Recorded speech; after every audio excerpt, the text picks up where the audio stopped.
A empatia, né, ela envolve 3 componentes, tá? Ela envolve o componente afetivo, ela envolve o componente cognitivo e ela envolve o componente ali de reguladores das emoções.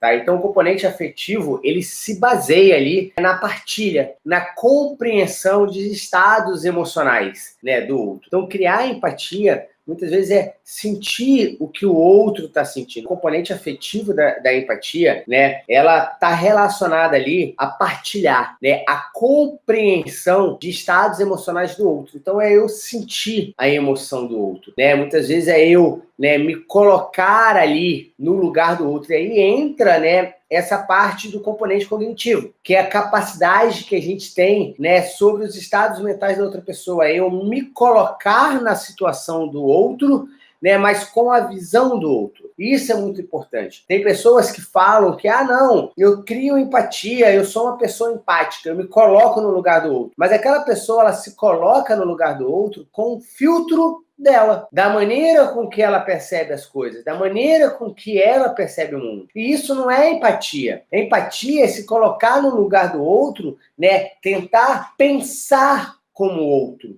Né? E aí, para eu pensar como o outro, eu tenho que tentar enxergar as coisas como o outro está enxergando, e não como eu mesmo enxergo. E isso é muito importante a gente entender. E aí, a regulação das emoções, ela lida com esse grau de resposta empática que a gente tem. E para que eu possa criar empatia, né, eu preciso abrir a minha vulnerabilidade, eu preciso querer gerar conexão, eu preciso entender que o outro não tem a mesma percepção que a minha, né, que ele não tem a obrigação de perceber as coisas da maneira com que eu percebo. Ele tem a própria maneira dele de perceber. E aí, para eu ser empático, para eu poder trabalhar essa parte da inteligência emocional, que é a empatia, eu preciso abrir muitas vezes mão, naquele determinado momento, para compreender aquela determinada situação, de quem eu realmente sou. Para eu ver e sentir o que o outro está realmente sentindo. E isso aumenta muito o nosso grau, o quê? De conexão. Porque para eu gerar esse tipo de empatia, eu preciso propagar amor, gente. Eu preciso propagar compaixão. Porque isso é muito importante. É o poder da empatia, né? Só que a gente tem um tipo de empatia que é a empatia tóxica. E essa empatia tóxica,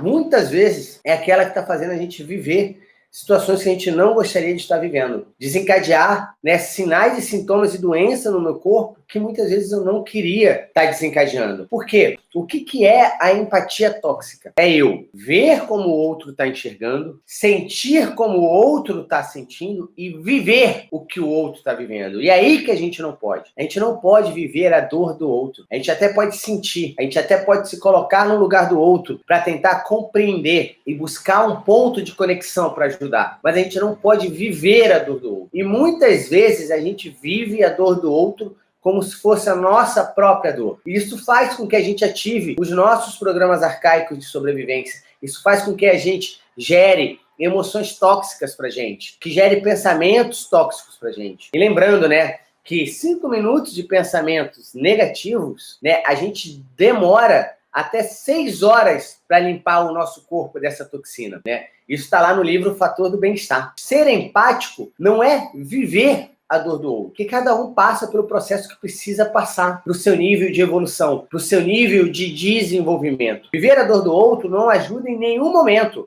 não alivia nada, não diminui nenhuma sobrecarga. Pelo contrário, só dificulta a você poder ajudar aquela pessoa. Por quê? Porque aí você está vivendo algo que não é seu, né? A empatia positiva, que é aquela pessoa que eu estou me colocando no lugar dela, para tentar perceber a situação da maneira com que ela percebe, muitas vezes sentir o que ela sente, para isso conectar, isso gerar rapport, isso gerar conexão, e eu poder ajudar, aí sim, é algo muito válido pra gente. Só que pra gente ter esse grau de empatia, a gente precisa ter um grau de amor incondicional muito grande, porque é muito difícil a gente se colocar no lugar do outro pela percepção do outro. Muitas vezes a gente se coloca no lugar do outro pela nossa percepção, pelos nossos filtros, pelas nossas crenças, pelos nossos vazios. E não se coloca no lugar do outro pelo vazio do outro. Os nossos vazios emocionais, alguns deles também impedem com que a gente viva a empatia. Alguns impedem até mesmo que a gente viva a empatia positiva. Por exemplo, uma pessoa que ela tem o vazio emocional de limites com afeto e desenvolve o padrão emocional negativo da grandiosidade, que é aquele que se acha acima de tudo, né? Que é aquele que muitas vezes vê que a lei se aplica para o outro, mas não se aplica para ele. Ele tem uma dificuldade de criar empatia, porque ele não consegue se colocar no lugar do outro. Ele sempre acha que ele está acima do outro. Eu tenho um cliente meu, do qual eu atendo dentro dos processos de mapeamento emocional, que uma das grandes dificuldades que ele tem é sair da empatia tóxica. Ele acha que ele precisa viver a dor do outro para poder ajudar a dor do outro, e ele quer viver, seja a dor de um funcionário, seja a dor de um parceiro, seja a dor de um filho, né? E aí ele vai criando a própria sobrecarga nele, as próprias dores e conflitos nele, e não deixando que o outro desenvolva as suas próprias habilidades. E ele fala, né, Rodrigo, eu estou entendendo dentro dos nossos processos o que eu preciso trabalhar, e isso está me ajudando muito,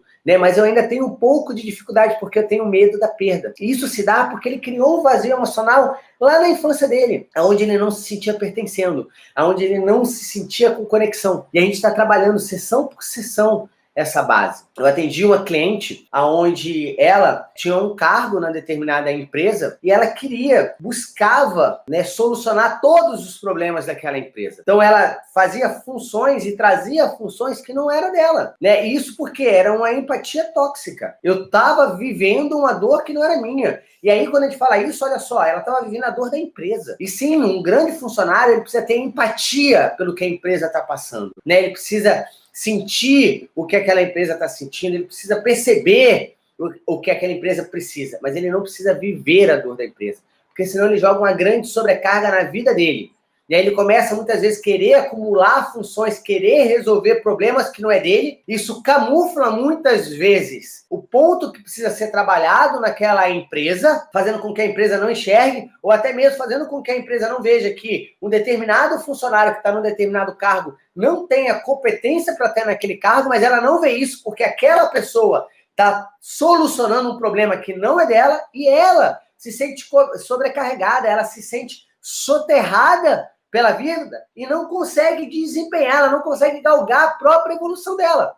E muitas vezes ela quer demitir a empresa, sendo que, na verdade, quem precisa ser demitida é ela. Por quê? Porque ela está vivendo uma empatia tóxica. E quantas pessoas fazem isso nos seus relacionamentos e aí se sentem sobrecarregados e falam: nossa, o meu parceiro, ele não olha para mim, o meu parceiro não gosta de mim, eu faço tudo pelo meu parceiro, eu vivo pelo meu parceiro. Isso está totalmente errado. Quantas vezes a gente tem mães que fazem isso pelos filhos, ou pais que fazem isso pelos filhos, né? Vivem a dor do filho e não deixam ele crescer. Sim, gente, muitas vezes dói você ver um filho seu passar por uma dificuldade. E tá tudo bem você sentir a dor dele, mas você não pode querer viver por ele. Porque se você viver por ele, ele não desenvolve as competências dele, né? E você se sente sobrecarregado, muitas vezes não é valorizado. Tudo que a gente faz pelo outro, arcaicamente, a gente ativa um gatilho que é da reciprocidade, né? Eu quero que o outro me devolva. Então, se eu tô dando algo para alguém, se eu tô vivendo algo por alguém, eu quero que alguém viva algo por mim. E muitas vezes isso não acontece. E aí eu me sinto sobrecarregado, né? Eu me sinto abusado emocionalmente. E aí eu acabo não crescendo, né? Eu acabo não evoluindo, eu acabo tendo as minhas dores. Porque eu vejo nos meus atendimentos pessoas que muitas vezes me buscam para um auxílio, que muitas vezes o que está criando a dor nela é porque elas estão vivendo essa empatia tóxica. A maioria hoje das pessoas acham que viver na empatia tóxica é um benefício, né? É uma dádiva, é uma qualidade. Não. Viver a empatia tóxica, né, é muitas vezes aquilo que está prejudicando e muitas vezes é um ato de egoísmo, porque você não está deixando o outro passar pelos próprios processos evolutivos, desenvolver as próprias asas para que ele possa voar. Então, nessa padrão de egoísmo, você muitas vezes quer controlar o outro, quer controlar a situação do outro para que as coisas saiam da sua maneira. E aí você vive essa empatia tóxica.